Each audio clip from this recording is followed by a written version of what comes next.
So thank you for joining us today. We are going to review the onboarding process for Commerce Hub for Saks Off Fifth on the Dsco platform. You have a few different presenters here today. So we will have Corey, who's going to talk about your onboarding process. We're going to have Emily, who's going to give you an overview of our advanced catalog services, and myself. So with that, I'll just let Corey, if you just want to do a quick introduction, and then Emily. Hi, everyone. I'm Corey. I'm one of the support representatives here for onboarding, and I've been with Commerce Hub for probably about 2 years, maybe a little bit longer than that. Yeah, and if you ever have questions and stuff, our team will always be there to help you out with that whole onboarding process and getting you going from that first stages. And then after that, we would have you work with our technical support team, but always feel free to reach out if you need help. Thanks. Emily, you want to go next? Sure. My name is Emily King. I'm a product analyst / business analyst here at Commerce Hub. I've been here approaching 12 years now. I mostly work with our retailers on setting up their content requirements for advanced catalog and solutioning out to meet their needs. So you might see me on a couple of supplier threads, but for the most part, I'm on the retailer side. Great. Thank you both. And I'm Bonnie Probst. So I supervise our Dsco onboarding team and work closely with Saks to make sure that we've got the right tools and resources in place to help suppliers like yourself onboard successfully onto the platform and get selling. So with that, today we will go through a few of the items that I just mentioned. Emily's going to do a demo for us of the advanced catalog services, so you'll get an overview of how you're going to load your product, troubleshoot, and so that you can go in and effectively handle that process on your own. Corey is going to give you an overview of the onboarding process and how you'll go through Gandalf to complete those steps to make sure that you are ready to successfully process orders for Saks Off Fifth. And then we'll show you a few of the resources that are available. And then finally, we will end with Q&A. With that being said, all of your lines are on mute. I know I had mentioned that at the beginning, but you will see a Q&A box in your Zoom bar. So if at any time you do have questions, please feel free to put them in that Q&A box. If it's relevant to answer at that time, we'll answer then. If not, we'll bring it back to a place where it makes more sense to answer that question. And additionally, I know it was on the opening slide, but this will be recorded. So if you would like a copy of the recording afterwards, you can just go ahead and put that in the Q&A section with your email address. And once the recording becomes available, I'll be more than happy to share that with you as well. So with that, I will go ahead and hand it off to Emily to start with the Advanced Catalog Services demo. Awesome. Thanks so much. All right, so let me try to share my screen. This will stop you from sharing your screen. Continue.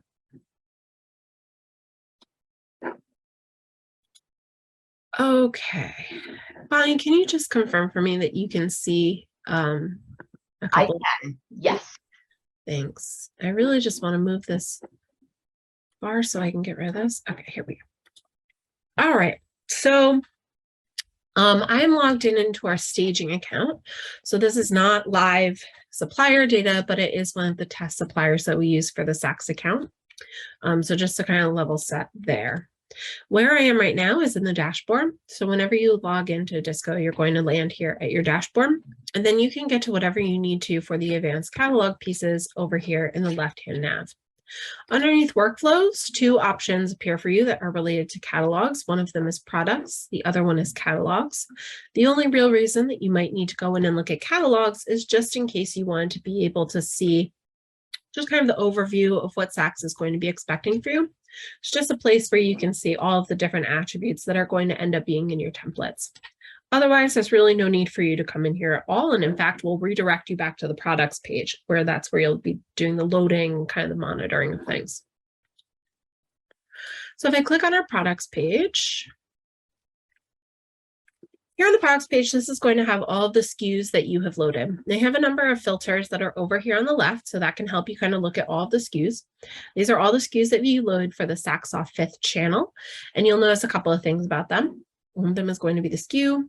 Some other things that are here are relevant information like the title, your compliance rating, which we'll talk about in a minute, and some of your images. You can edit this view at any time by clicking on this little drop down, choosing the things that you want to show up in the table here. So as you can see, I can add cost, and I can also manipulate these on the screen so that they move around a bit. To load products from the start, there's an Add Products button up here right next to Actions. So we're going to go ahead and click that. You'll notice that there will be a category dropdown. I can either type to search. So if I know that I sell things, if I type properly in the handbags, as soon as I start sort of typing, things will start coming up. The same thing goes for women's. You'll see it just sort of goes down to what I need. Any one of those that I click, if they go down another level by clicking on it, I'll just continue to filter down to that particular lowest level. And that's where the template is located. If I go ahead and click download, I'll see a template come up. Now I've already got one ready, so I'm just going to open that up. Do you see this, Bonnie, or is it only showing the Firefox screen still? Still your Firefox screen, yes. Bummer. All right, let me just swap this. Now? Yep, I got your template now. Awesome. So these templates are arranged by requirements. Anything that is in blue is a required field. These are all things that Saks has deemed have to be provided in order for a SKU to be 100% compliant. That's everything that's in green. For Saks, these things include such things as the SKU, which has to be unique. There's also some images fields that will have to be provided. Some of these things may have a pick list, in which case you'll see that there's a little drop-down arrow. You can expand that and then just choose the correct value from there. Moving down, there is going to be some blue columns. These are recommended. Recommended just means that Saks doesn't need these attributes to be filled out in order for the item to be compliant. The catch is, if you do choose to fill one out, for example, let's say I fill out finish, but I fill it out incorrectly. You'll see this more with images. For example, if here I were to put like NA, trying to indicate that I don't have an image, will actually flag that as not compliant because it's not a valid URL. So best practice is that if you don't have the right attribute value to put here, just leave them blank. That way we won't ding you on the compliance. Further down are these gray fields. These are also going to be optional fields. Kind of think of recommended and optional as being the same. The only difference is that, it's just more of a way for Saks to indicate that they really kind of want the blue ones, and then the gray ones are kind of take it or leave it. Now you may notice here that we've kind of popped back to green and then back to blue. Really just kind of pay attention to the color in those cases. The reason that these are a little bit mixed up is just because we released a feature recently that allows retailers to group attributes by their attribute type instead of by the requirement. And so it's important to just kind of scroll all the way through your file and make sure that you've gotten everything. When you hit these ones that are white, these are completely ultra optional. They are just Dsco schema fields. You can fill them out if you'd like, or you can just ignore them completely. Totally up to you. Once you filled out your template, you just go ahead and save that. Now I'm going to flip back here, and I know you can't see it, so give me 1 second.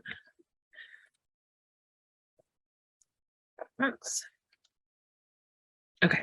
Once I filled out my template, using that same example, I'm so sorry, I have a cold. Click Add Products.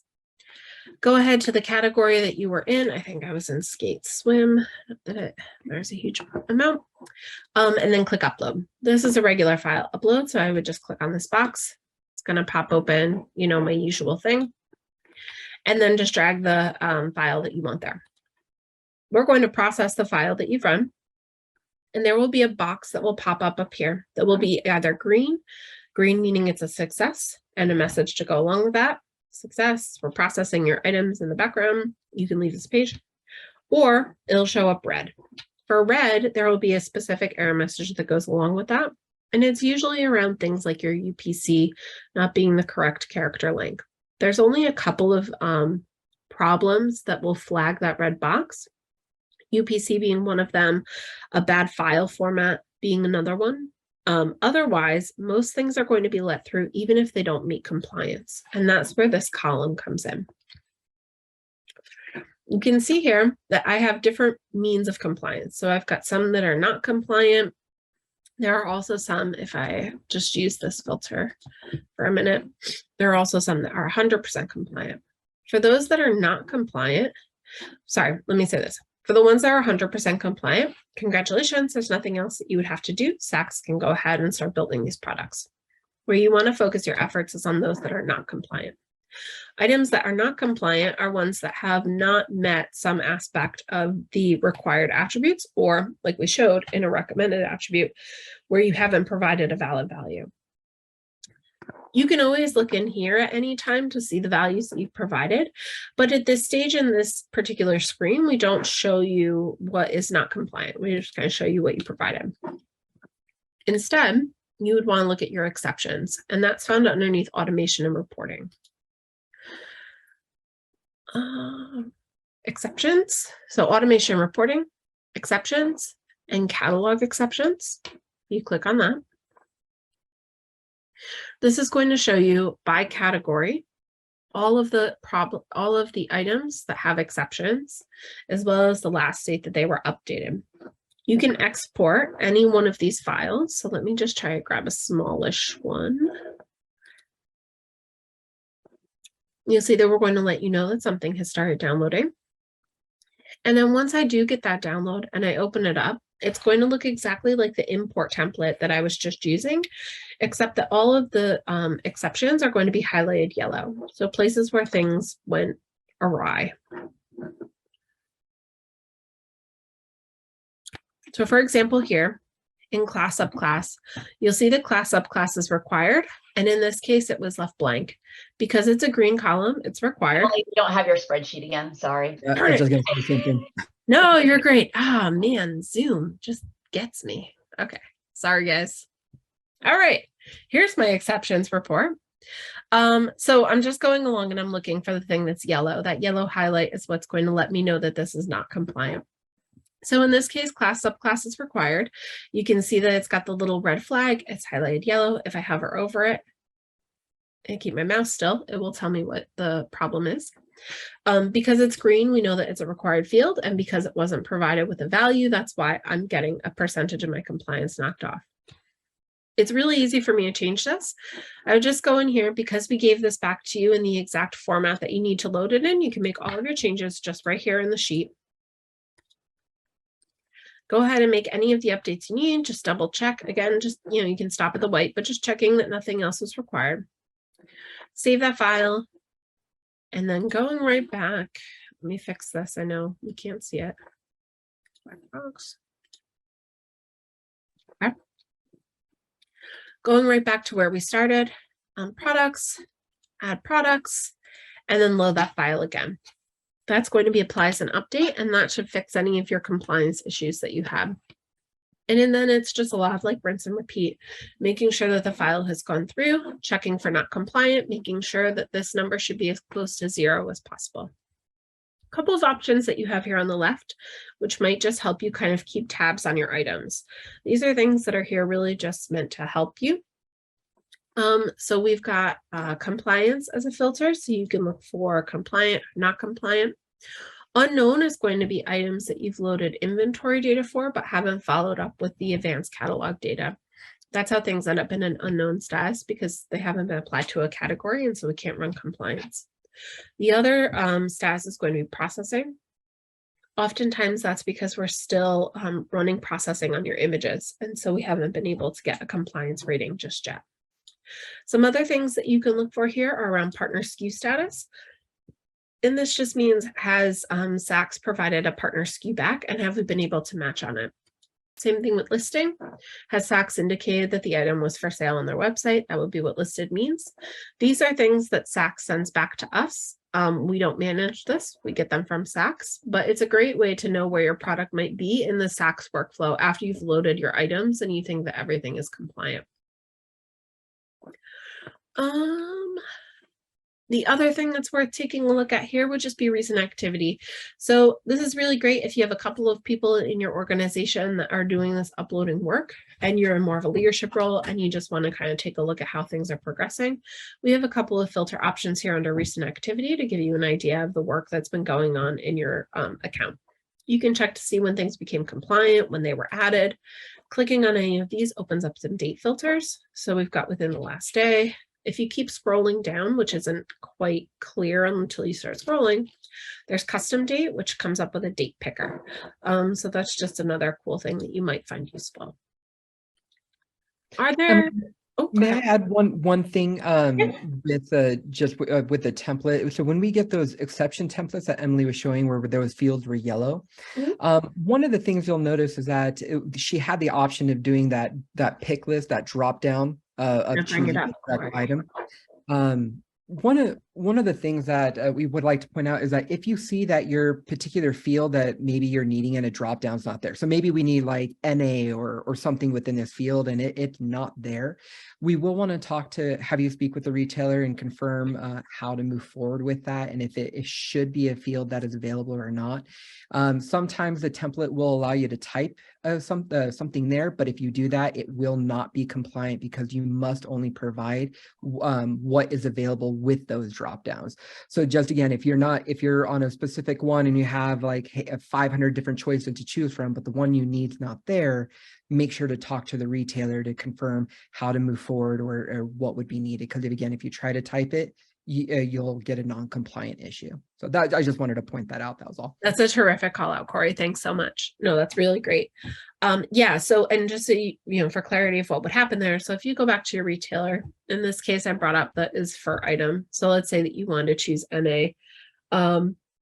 You would go back to your retailer and say, look, I don't see the value that I want. They would either tell you, well, then just put no, or if they think that it's worth us adding that in, that request will come through, you know, Corey's team or whoever, and back to me, and I would work with the retailer to get that value added in. So your retailer will be able to tell you which of those two they did, if they want you to put in a specific value, or if they want you to just hold tight while we make a change so that you can put in the thing that you've asked for. Okay, I have one last quick thing to share back over here. And that is just for getting your products back out again. So let's say that, for example, I know that I've got products in a specific category and I want to just add like 10 more. I think I did this by mistake. So if I go ahead and I pull this out and I download a template in a particular category, I'll get back any products that have been added to that category already back into my spreadsheet. This is really great because it allows me to use that as a starting point. I also get back the exceptions for that. So it kind of works both ways. But the good thing about this is because we don't allow duplicate SKUs, I can always use. I have to switch again. Sorry. Oh, gosh, it gets me every time. Thanks, Corey. You'd think I'd get it. Okay. So you can see it just gives me back all of the SKUs that I had already loaded into that particular category. And this is really great so that I'm not adding duplicate SKUs. The reason that it's important to not add duplicate SKUs is because we key off the SKU number. And so if you try to create this SKU a second time, we'll kind of treat it as an update. So just to be aware of that, we don't allow duplicate SKUs. So by getting the items back out, I can either make edits to those items and apply them as an update, or I can just add more to this spreadsheet. If I don't want to risk doing anything too, you can always clear the spreadsheet out and then just add in the SKUs that you want to add in, and that will happen as well, preserving both the originals and the new. But just a common question that we get is like, how do I get my data out? And then the one last topic that comes across to us, sorry, Corey, if I'm overstepping on your side of things, would be like, help, I made a mistake and I want to remove a product. That is something that is not supported within this application. That would be a request that you would put into technical support. They're going to do their due diligence to make sure that that SKU hasn't become a part of like an order workflow. And then they'll either remove it if it's safe to remove it, or advise you of some different steps we could take to correct whatever issue it is that you think you're having with that SKU. Bonnie, I can't see the Q&A. I'm not sure if there are any questions that have come up, or I'll pause for a few minutes for questions, but I think that I've covered most of the workflow as far as like loading products, checking exceptions, and editing. Great. Thank you so much, Emily. I don't see that we've had any questions come in as of yet. So I will flip it over. I will take control back, but if I do see any questions come in that apply to you, I will go ahead and throw that your way. So now let's make sure here as I prepare to hand this back off to Corey. Hopefully we can see my slide where I left off. We'll move to the onboarding Gandalf process, and I will hand it off to you, Corey. Perfect. Thank you for that. Yeah, so after we have with this retailer, after you've loaded your advanced catalog items, the next steps will be going through what we call as our Gandalf process, which is our onboarding wizard. And if you can't tell, we're Lord of the Rings fans, so that's why we had Gandalf. It may change in the future, but as of right now, just know that you're going on an adventure, maybe. With this, so we have 11 steps. We start at step 0, which is really just an introductory page. So when you're reviewing that page, you're going to be able to review the guides and things of what you're going to expect as you're going forward. And each one of the steps that we have listed here, so with the configuration and setting up items and such, we'll go through each of those with Gandalf. And with each step that you're accessing within this onboarding platform, there will be instructions provided to you at the top of the page that you can read through. It will tell you where to go. There will be guide me buttons that you can click, and it will show you exactly where to click within the platform. It can be a little slow to load sometimes. So when you click those guide me's, just be a little patient, give it maybe 3 more seconds than a normal 1 second for things to load. But it will show you where to click and what to do and how to move forward. And depending upon how each of you will be processing your items and your POs, there can be a little bit of differences on what you need to do. And we do try to provide that information. But if you're ever confused on any of the steps as you're going forward, you are always more than welcome to reach out to our onboarding team, and we will gladly help you through those steps, give you the information that you need. Whether it be EDI specs or if you're using API or something of that sort, we can get you going from that point. Yeah, so these are our 10 steps. So yeah, we configure account of step 1, step 2, setting up your items, step 3, updating your inventory, 4 is receiving orders, 5 is shipping, 6 is canceling, 7 advanced order processing, and this will be a combination of steps 5 and 6. So where you would cancel half the order, ship half the order, and then step 7, 8, 9 and 8 and 9, I believe, with tax off 5th, you will not be doing. So essentially, you're just going to be clicking on the little button that says, yep, continue forward. It won't even let you do anything just because it's not a requirement with it at this time. And then the last step is finalizing your connection, which is where you would get your contract. And then if there are any fees or anything that is due at that time, you'd be able to review that information. Nothing, and all this testing you can do prior up to that step of the contract. So that's just how everything is set up there. Any questions on that before I jump in? I'm not seeing anything in the Q&A either, so I think we're good. Okay, I'm going to go ahead and then share my screen here. And just so you can get an idea as to what it will look like from when you first log in. So as Emily was showing, when you first log in, you'll have that dashboard and it'll have all those graphs and everything here. But with my account, there's nothing on the account. So when you first start, it will be blank like what you're seeing here. And this is just a test account that I'm working with. So yours will be a little bit easier to work with, but this is just so we can go through and show you some of the steps. Here at the top, when you first log in, you'll have this gold bar here at the and it will say, hi, my name's Gandalf. It'll let you know what step of whatever you're on. So we have the 11 steps. So if we click continue with onboarding, this will open up Gandalf. This is that step, that first step of like getting the introduction, understanding what's going to go forward. And we can then click here on let's do this. And it'll go right here, just like, hey, we're going to configure, we're going to test, and we're going to sell. And you're going to do all of that within this whole process of Gandalf. And the point of Gandalf is to mess up. Like, don't feel like, oh no, I messed up on a shipment or I messed up on an invoice and I got to get it back and I got to fix that test PO. It's okay. In this platform, you have the ability to create as many test POs as you need. And I do encourage you to actually mess up on them. So then that way you can actually see what happens when you get an error and what do you do from that point forward. So then that way you can even get an understanding of your internal practices and understand what you can do to fix something if you did something incorrectly in the future. So then that way you just have that preparation. But yeah, we'll go ahead and we're going to click next steps. And then we would go through here, you'd be able to click on the onboarding Commerce Hub guide. This will go over all the information that you'd be going through, understanding what the platform is. After you've read that guide, we would just then click these blue buttons and you'll see these along the way through Gandalf. We can click that. We can see congratulations. we've already finished that step. If we ever messed up on something and maybe we want more test orders, or we didn't mean to click on something, you can always click the reset button right here, and it will set it right back to what it was. And then you can go and do whatever you need to do, especially with creating more test POs.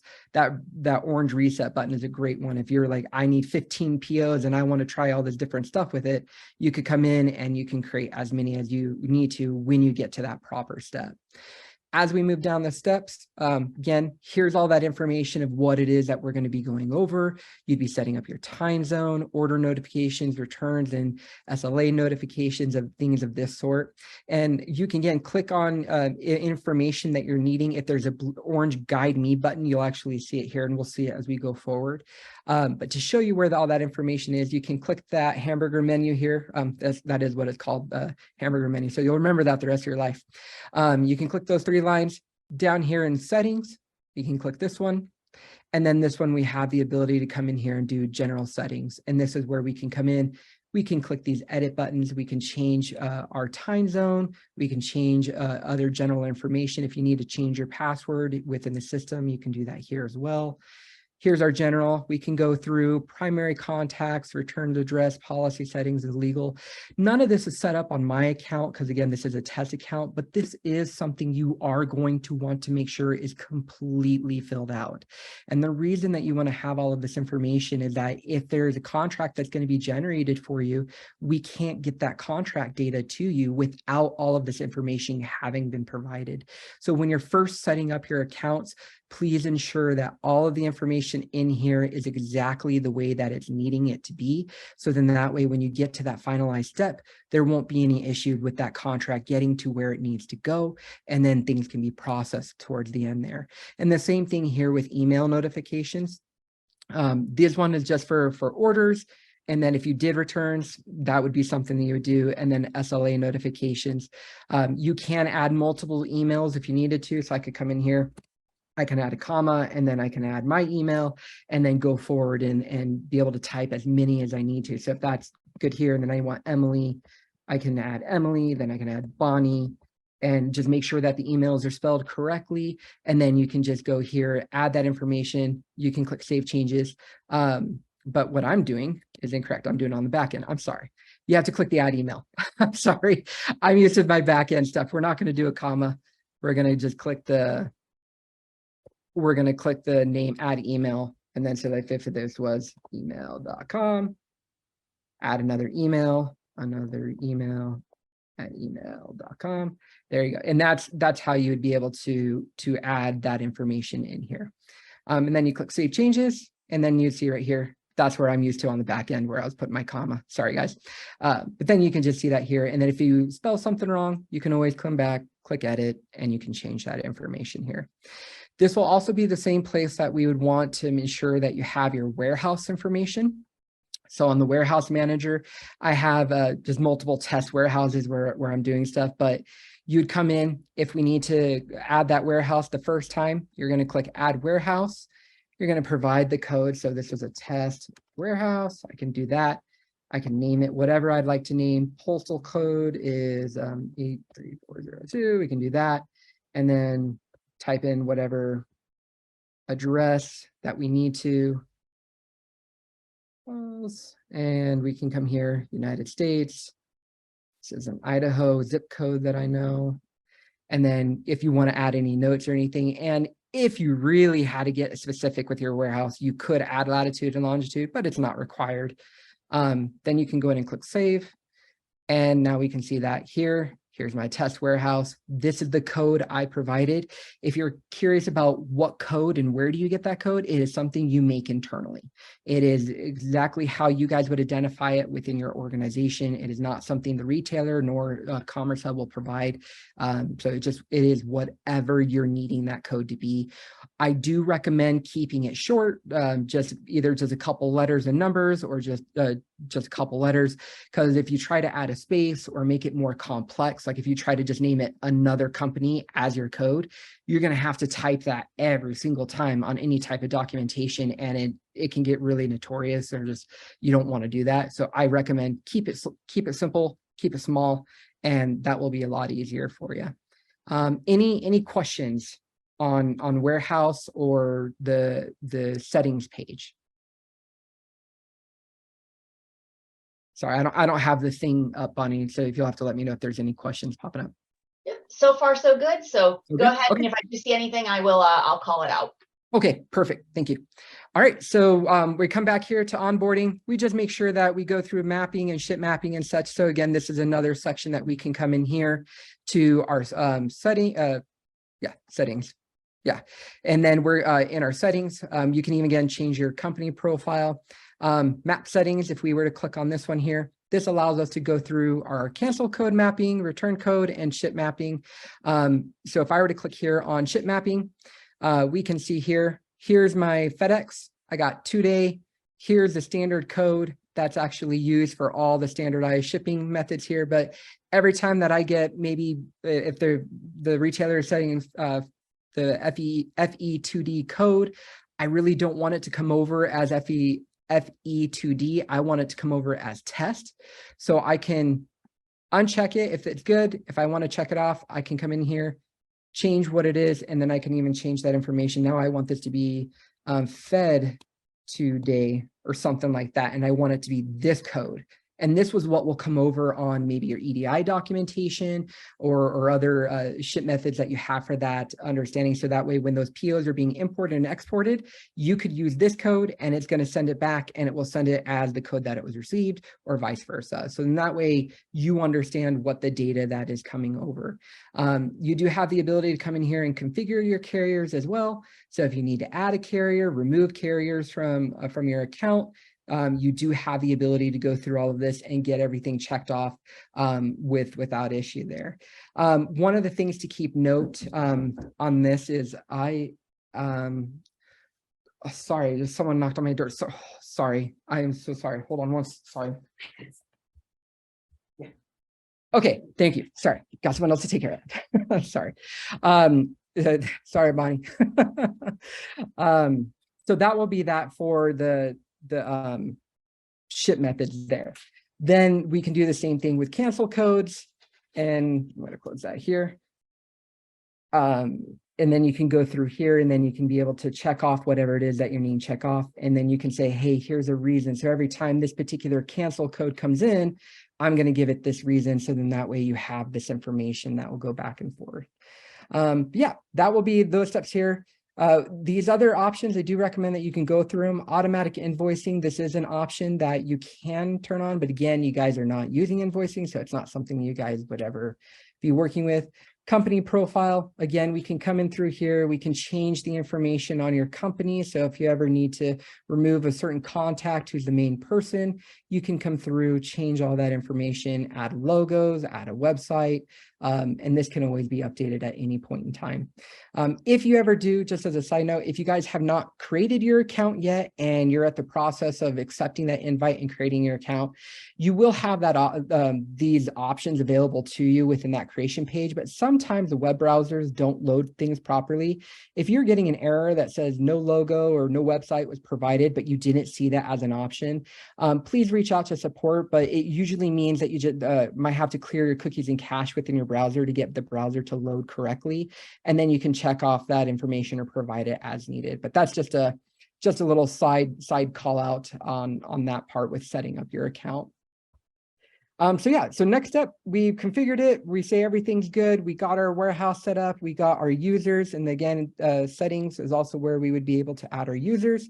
So if we click users here, I have the ability to go through here, add each of the different users that I'd like, see who's active, who's inactive, who's invited. I can click update. And if I had anyone invited, I'd see that additional information here. If you are an admin on the account, you will have the ability to click add user right here to the top right. And then you can be able to go in, add their email, change this to their name that you would like to have them had. What kind of role would they have? And then you can click save changes, and then that will send an invite over to that individual. And once they accept the invite, it will change from invited to active, like what we see with these other accounts, because it'll say invite right here, and then it will change to active to show they accepted the invite to be on this particular account. Yeah, so we'll go back here to step 2. And then we would say, yep, verified inventory. We're on our inventory section here, so we can see that if we go through, it's saying, hey, we need to make sure that we're uploading your inventory. And this will be a great, this is where we work with our quantities of the items. So what you provided with your advanced catalog, because you want to make sure you do that first so items are compliant. But this step is where we're actually going to now control inventory and the cost if you want to provide that data or whatever is required for the retailer. When you come through each of these different methods, you do have the options of saying, I'm going to manually add it one by one. You can use a template file, which we can help provide to you. I can also show you where you can download those.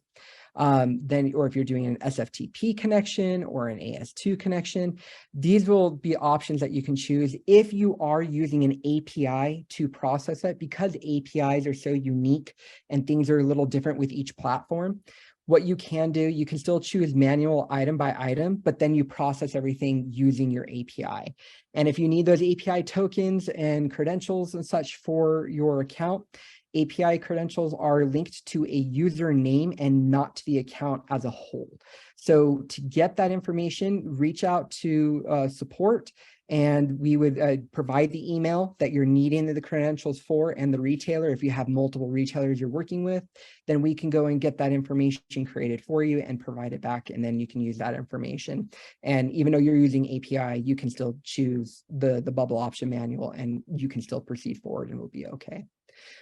So what we want to do with inventory, and I know, where are we on time? Okay, we got it.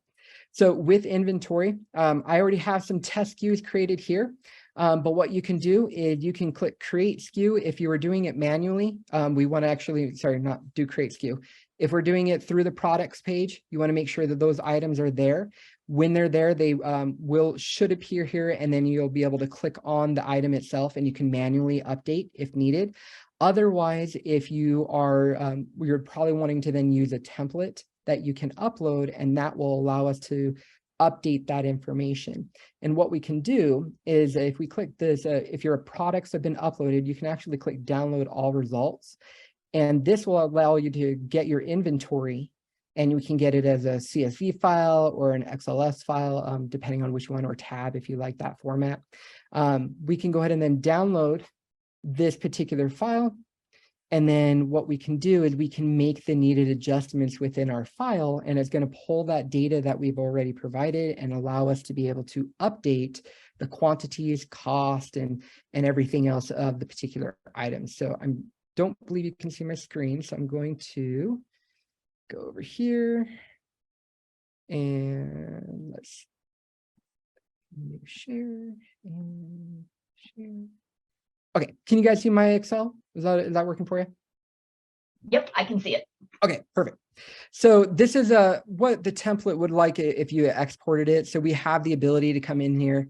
SKUs, don't mess with those ones. Like we want to leave that alone, because once a SKU has been created, it cannot be altered. And this is what Emily was inferring to. Like if there was an issue with an item, sometimes we can delete it depending upon what is on the account. So when you're onboarding, pretty much we can remove SKUs. If it's a small list, like one or two, like we can get rid of that fairly easily. But if you got a big list, what we normally would end up having to do while you're in onboarding, we would actually have to clear out your entire inventory and then just have you re-upload, and then you just make the needed corrections on your template.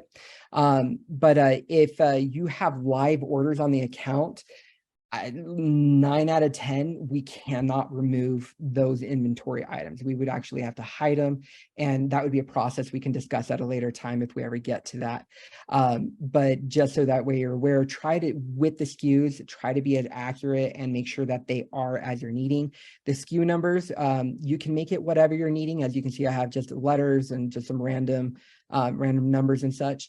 If you, with your UPCs, EANs, MPN, GTIN, and ISBNs, all of this information can only be used once. So what that means is that if this was my SKU and I wanted to have this SKU, because it's part of the same family, right? It's just a variant. Maybe this is a large and that's a small of the same item. But they both have a different UPC. This will not work. this will fail within our platform because you cannot have duplicate SKUs, as Emily stated.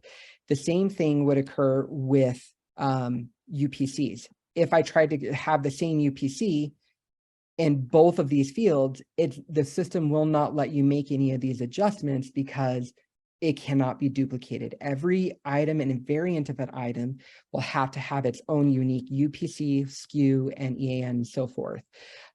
If you wanted, though, you could use a UPC. Come on. I promise it lets me click. There we go. You can use the UPC and the SKU. That can be the same. And that'll be just fine for that one item, but you just can't have two different items, even if the variant of an item with that same information.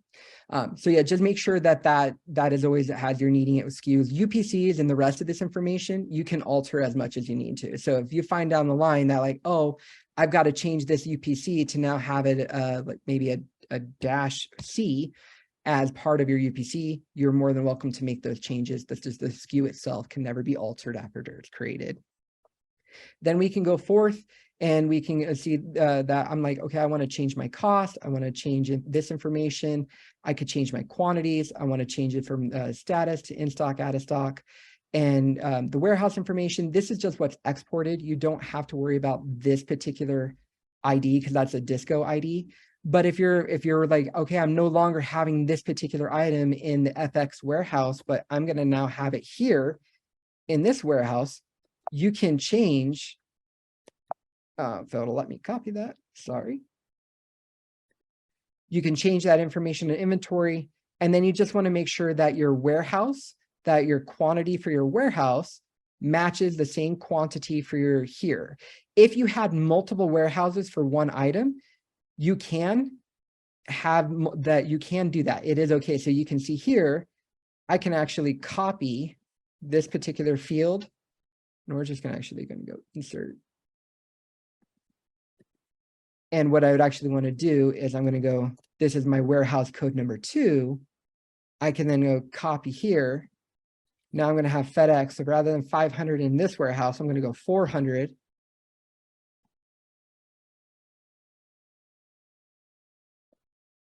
Oh, sorry, guys.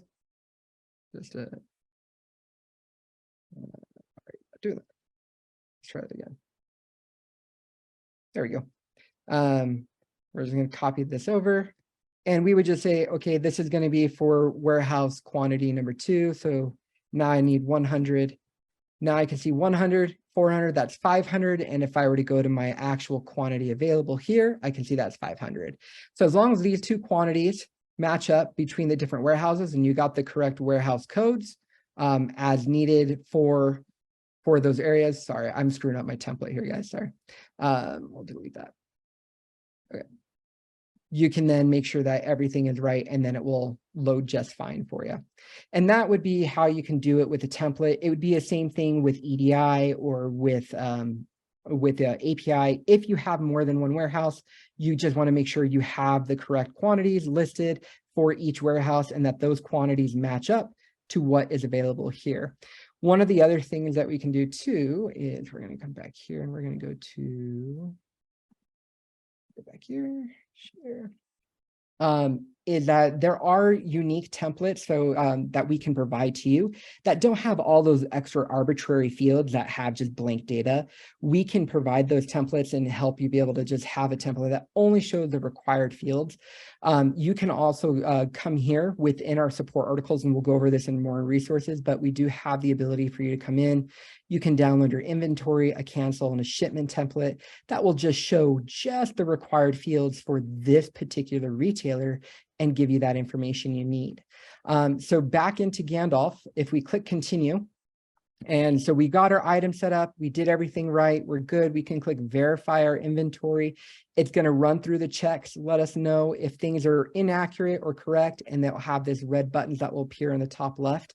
And if there was something wrong saying you did not provide a quantity or so forth, it will let you know what you need to do to correct it here. With Gandalf, you only need to upload 3 items with a quantity of 11 or more. You do not need to upload your entire inventory at this time. Just for test purposes, I recommend only doing the 3 as needed and then move forward with each of the steps. The next step here would be updating an inventory item. And so if we wanted to use the portal, for example, to update this, we would be able to, again, follow the steps that will be provided here. And my browser is not loading it, but you would have those guide me buttons that will appear here. And again, because it's just mine's more of a test thing, but you'll see these orange buttons that will appear to allow you to click on the guide me. And so with the inventory update for this step, you literally are just coming in, you're clicking on any item. And if we wanted to edit here in the portal real quick, we can click edit here. And this way, I want to change my quantity to maybe 15 on this particular item. I can go ahead and then click Save Changes down here. I'm just going to copy that SKU number. I'm going to go back in here into my inventory, and then I'm going to put that SKU number in here. I'm going to verify, and that's how we would get past step 3. Now, the next steps in going forward, this is where we're going to start to create orders. We can now go into the point where we're going to receive them, ship them, and then be able to move forward through the onboarding process. In this case, let's say I'm going to create some orders with FedEx. I'm going to go ahead and click Create Test Orders. And what it's going to do is once I create these test orders here on this page, it will show here on the left-hand side, once it's generated, it's going to give me that PO information. So I have what is a test PO already. And you'll notice most often our test POs are going to start off with 1133 and 55. Retailers normally don't have their POs start like that, but they can. It is always just a good practice though, just to keep note that if you're ever doing testing and maybe you are receiving live orders at the same time from the retailer, that you do keep note as to what your orders are. And again, if I needed to create more orders, I could click that reset button right here. And once I click that, I can come back in. I want some for just UPS now. I can then click create test orders again. And on this step, you can again create as many orders as you want. You can cancel 500 of them. You can mess up tracking on 500 of them, just play around with it so you can get it. And you'll see here are the 3 new POs that are going to be created. The way that we can see these POs, we have 2 pages. You can either click on the fulfillment page. Fulfillment page is what it does, it actually shows your POs, but it shows them line items. So if you can see here, here's the PO that was created. We got line item 1, line item 1, line item 1, and then here we got line item 2. And we can see they both have the same PO number. We can see our status that it's unfulfilled, partially fulfilled, canceled, and then if it was shipped, it would say shipped in here. You'll also notice here is as I'm moving up and down, you'll see that these icons are appearing here on the right.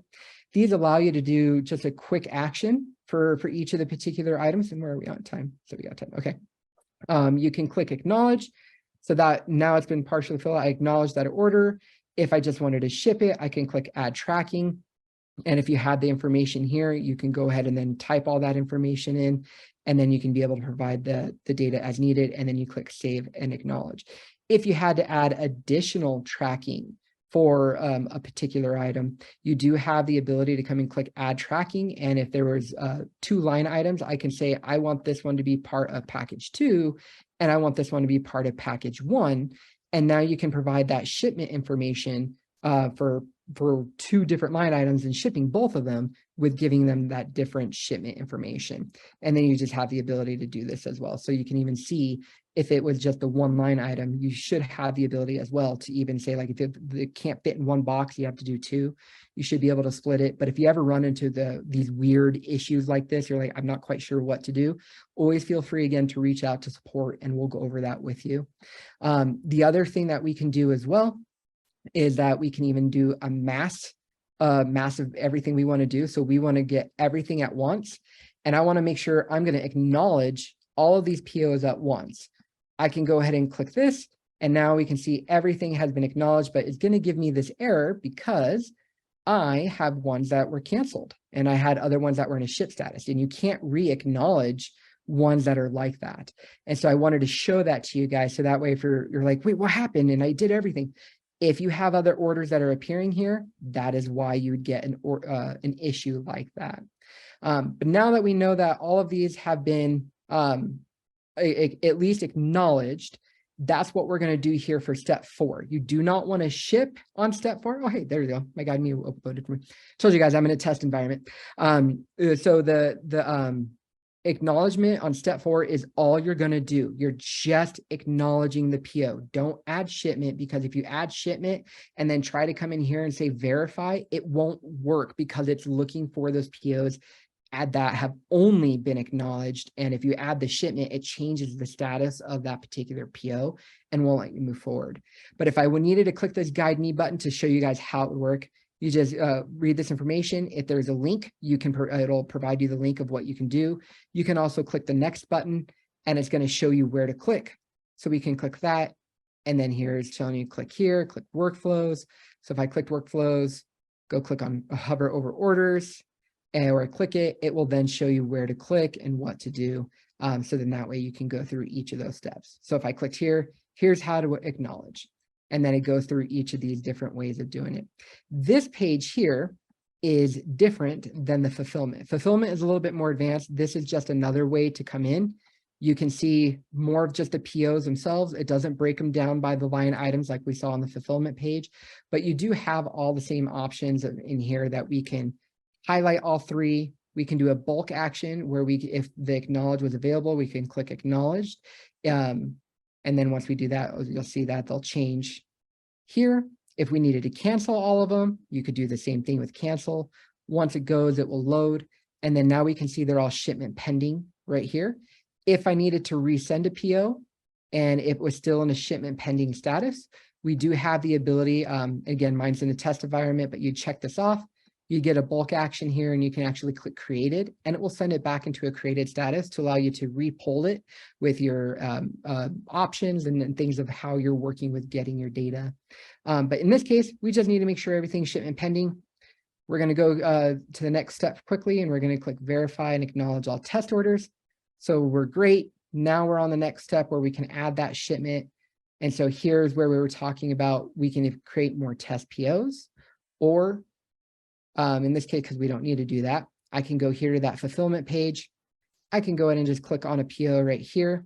This allows you to open the PO so you'll see more information in it within the fulfillment section. You will see that it's a ship to, all arbitrary data. If you run into an issue that your system is not letting you work with a very fake address, let us know. We can get custom test orders created, but they do take a little bit more time to generate for you. So do allow a little bit of time with that when you have to get a custom order created. We can go through here, see all the information we need. One thing with Gandalf, little nuances, is you want to make sure that we have the tracking information here, that it matches what is actually requested on the PO. So here in the fulfillment page, we can see that information by clicking this symbol right here in the eye in the top right. And then here we have that shipment method, home delivery, FedEx home delivery. So I can go through here, I can go look for home delivery, and you just provide whatever information as needed. And then for test data, you can just type in whatever random number that you're needing. And then you can click add package. And then once, if we needed to do multiple shipments, otherwise I can click save and acknowledgement.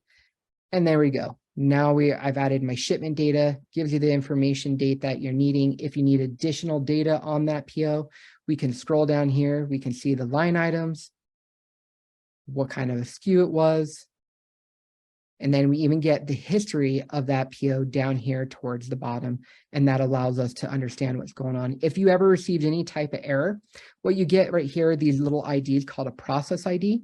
This will be great information that if you get an error, copy this ID, send it over to support and say, hey, I got an error. Here's my ID. This allows us to actually find the PO, find your account, and find the exact error that you're working with.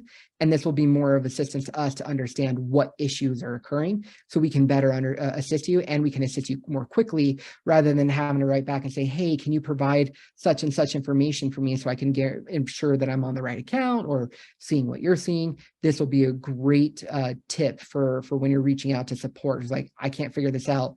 Grab these types of IDs, and that would be very helpful. So that's how you would ship on the fulfillment page. But if you would like to use the other orders page, we can even do the new orders. Oh, sorry, I already accepted. So we're going to shipment pending. Here I can come to this page as well. I can then click on a PO here. And in this section, this is just a different page that can be used to provide the information. As you can see, it's still really the same information we were looking on the other page. It's just laid out a little differently.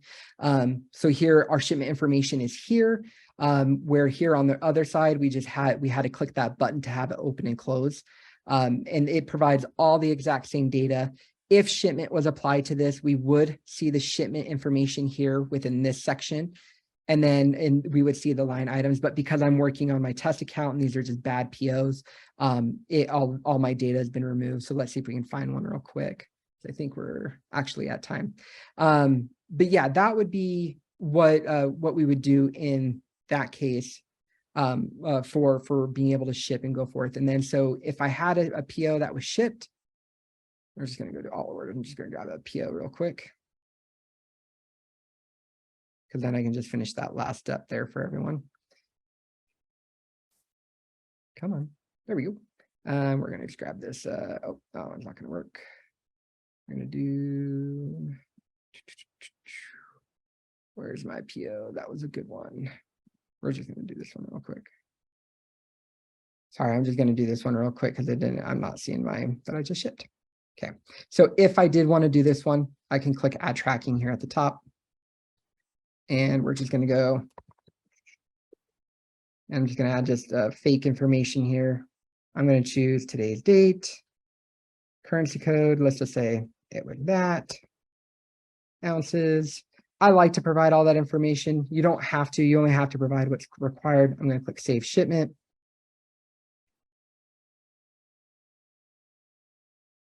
And then you will get this if it's like a fake one, right? So because it does try to run through the system. Let's go click yes. And there we go. All right, so shipment's been added. We're going to then go here to continue onboarding. And then I'd come in here, I'd type in that PO number. I'd click verify. After verifying the PO, I would then be able to go forward to the next steps, and the next step would be canceling. And canceling can be really easy on the fulfillment page. If you just click the box here to the far right, there's just this cancel button. You can cancel an entire order, cancel specific items. Okay, and make sure when you're canceling, you provide both the code and reason. And click submit, and that PO is now canceled.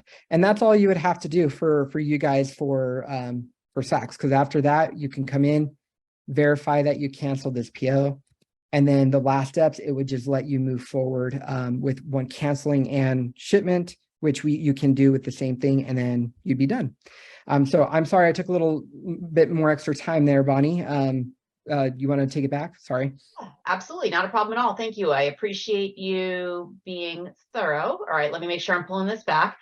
We just have one or two more slides. So if I pull this back up, the only other piece that we had was resources. And I know Corey did pull the page up, but the resources page that we have has a lot of documentation that'll be helpful for you. It's going to have the Saks Off 5th onboarding guide.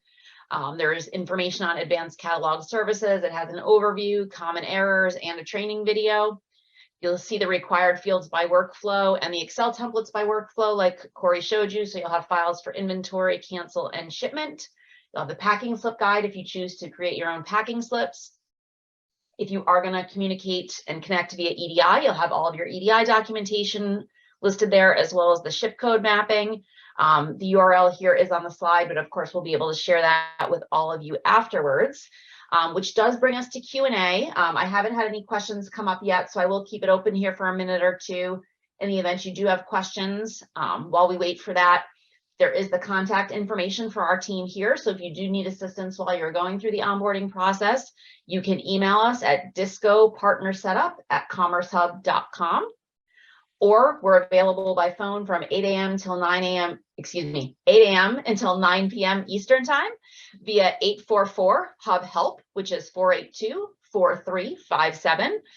So if you have something that you're trying to work on, you want to talk to somebody immediately, please don't hesitate to pick up the phone and call that number. I still don't see any questions. Like I said, I will keep it open for a moment, but In the event that there are no questions, I do thank you for joining today. We appreciate you partnering with us and partnering with Saks Off Fifth. We're here to help if you do need any assistance during the onboarding process. We do want to do anything that we can to help get you through so you can get selling as quickly as possible, especially with key selling season right before us. So anything we can do to assist, we're happy to do so. I do see that I have a request to send the recording, so I will go ahead and get that to you. I figured I'd speak it instead of clicking the button here, but again, I'll keep this open here for just another minute or two in the event anyone does have a question, but if not, thank you again for all that joined and for our presenters for sharing the information today.